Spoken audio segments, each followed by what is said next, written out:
From a disputed fry to a potato created by a cooking student, here are 10 iconic potato dishes around the world, and the stories behind them. French fries. Belgium and France have argued over these fried potatoes for generations, and neither side is ready to surrender.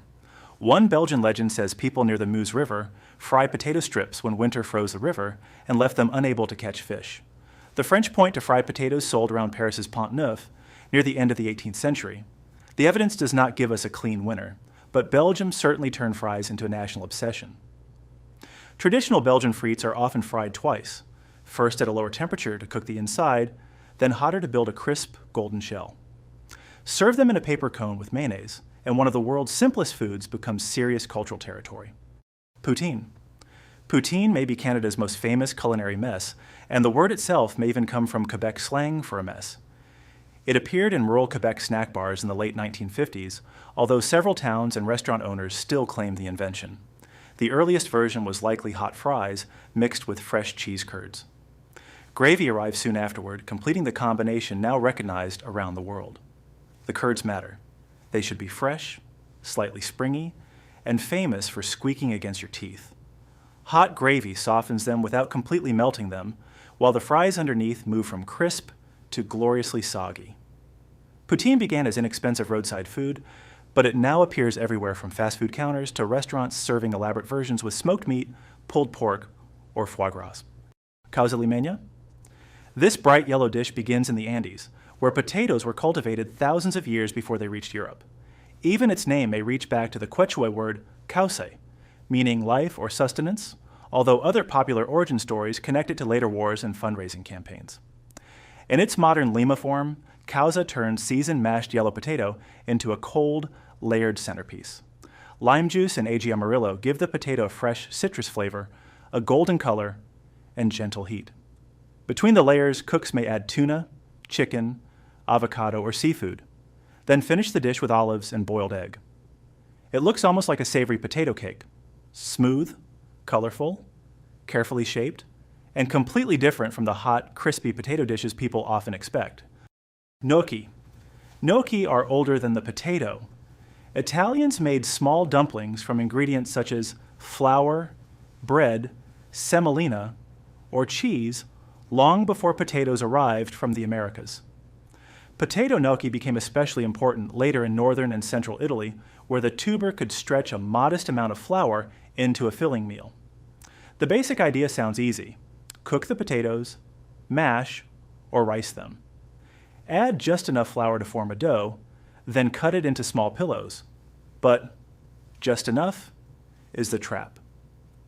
Too much flour makes them heavy and rubbery. Careful handling keeps them light and tender. Some are pressed against a fork or wooden board to create ridges that catch sauce. Once they float in boiling water, they are ready for tomato sauce, pesto, or butter and sage. Patatas bravas.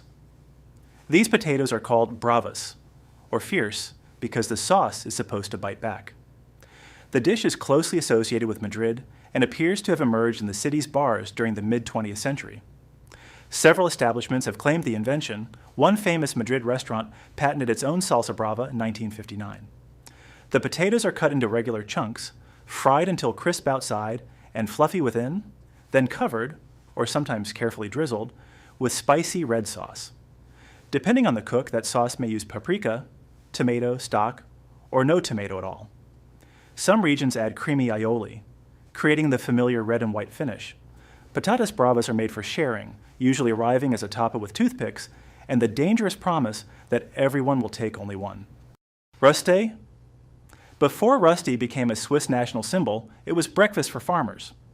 The dish is most strongly linked to the canton of Bern, where grated potatoes cooked in fat provided substantial fuel for a day of physical work.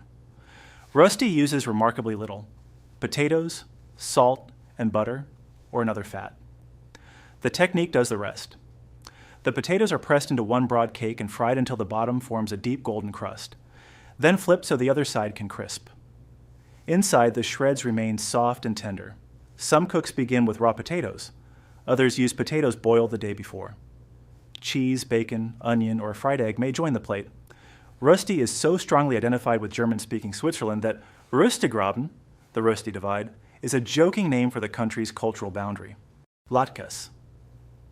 The surprising thing about potato latkes is that Hanukkah pancakes existed long before they contained potatoes. Earlier Jewish versions used ingredients such as cheese, grains, or other vegetables.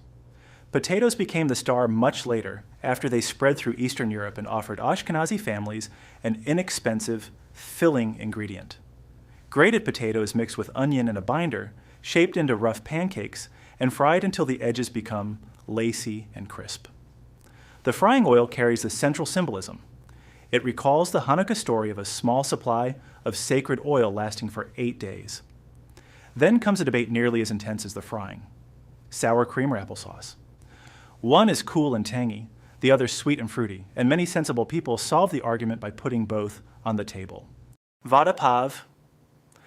Mumbai's famous potato burger was built for speed. Ashok Vaidya is often credited with selling an early Vada Pav outside Dadar railway station in 1966, where mill workers and commuters needed something cheap, filling, and easy to eat on the move. A spiced mashed potato ball is coated in chickpea flour batter and deep fried to make the vada. It is tucked into a soft pav bun with chutneys, often green chili, tamarind, or a powerful dry garlic chutney, and commonly served with a fried green chili on the side. The result is soft, crisp, spicy, garlicky, and portable. It resembles a small sandwich, but one bite quickly separates it from an ordinary burger. From one busy station area, Vada Pav grew into a defining street food of Mumbai. Aligot. Long before social media discovered the cheese pull, cooks in France's Aubrac region were stretching aligot high above the pot. Its distant ancestors often linked to medieval monasteries, where monks served pilgrims a simple mixture of bread and local cheese. After potatoes became established in France, they replaced the bread and transformed the dish.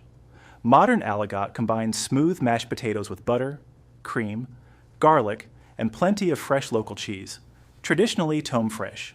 The mixture is worked vigorously until it becomes glossy, elastic, and almost impossible to separate from the spoon. It is not ordinary cheesy mashed potato. The texture is the whole performance. Aligot is often served beside sausage or roast meat, but when those long ribbons of potato and cheese begin to stretch, the side dish steals the scene. Hasselback potatoes. The Hasselback potato looks complicated, but its signature shape comes from one clever rule: slice almost all the way through, but never reach the bottom. The dish is widely credited to Leif Ellison, a student cook at Stockholm's Hasselback and Restaurant School, in 1953, although similar preparations appeared in earlier cookbooks. As the potato bakes, its thin slices spread into an accordion. Butter or oil slips between the layers, making the edges crisper while the connected base stays soft and fluffy. Breadcrumbs were part of classic versions, while modern cooks add garlic, herbs, cheese, or bacon. A pair of chopsticks placed beside the potato can stop the knife from cutting too far. A simple kitchen trick that turns an ordinary baked potato into something dramatic. Which potato dish would you try first? Tell us in the comments and subscribe for more fascinating food stories from around the world.